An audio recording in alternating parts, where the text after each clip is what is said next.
Sabunçu rayonu Zabrat Kürdəxanı şosesi ilə Eldar Xəlilov küçəsinin kəsişməsində yol hərəkəti iştirakçılarının, xüsusilə də görmə məhdudiyyətli şəxslərin təhlükəsizliyinin artırılması məqsədi ilə yeni işıqforlar quraşdırılıb.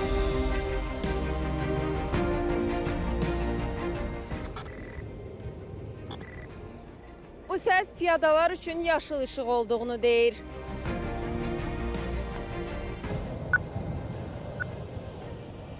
Bu səs piyadalar üçün qırmızı işıq olduğunu deyir. Bəli, Daxili İşlər Nazirliyinin Nəqliyyat İntellektual İdarə Etmə Mərkəzi tərəfindən görülən işlər çərçivəsində görmə məhdudiyyətli şəxslər üçün belə xüsusi işıqforlar quraşdırılıb ki, bu işıqforlarda 4 ədəd səsli xəbərdarlıq sistemi mövcuddur. Ekspertlər isə hesab edirlər ki, bu işıqforlar daha da təkmilləşdirilməlidir.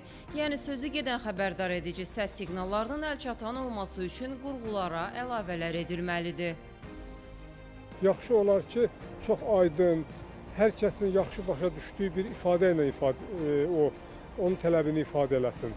Məsəl üçün, dayanın, belə bir ifadə işlədə bilər, hərəkət edin və yaxud da gözləyin. Yəni bunların elə bir variantı seçilməlidir ki, görmə qabiliyyəti məhdud olan şəxs svetoforun siqnalının nədən ibarət olduğunu tam aydın şəkildə dərk eləsin, başqalarının da kömək olmadan siqnala uyğun hərəkət edə bilsin. Həmçinin bu işıqforların yanında yol hərəkəti haqqında qanunun 7.15 nişanı quraşdırılmalıdır ki, sürücülər belə yollarda ehtiyatlı olsunlar.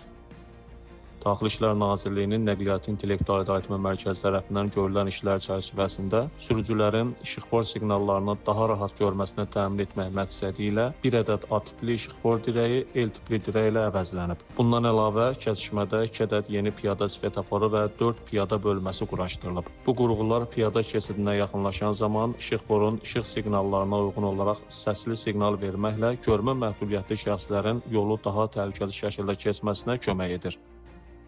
Qeyd edək ki, əvvəllər sözü gedən kəsişmədə piyada keçidi olmayıb. Bu da ciddi yol nəqliyyat hadisələri və qəzalarla nəticələnirdi.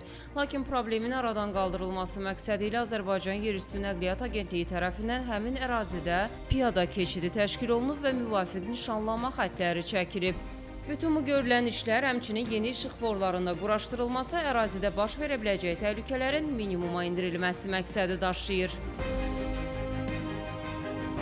Nigar Babayeva, Zaur Haşimov, Telesər.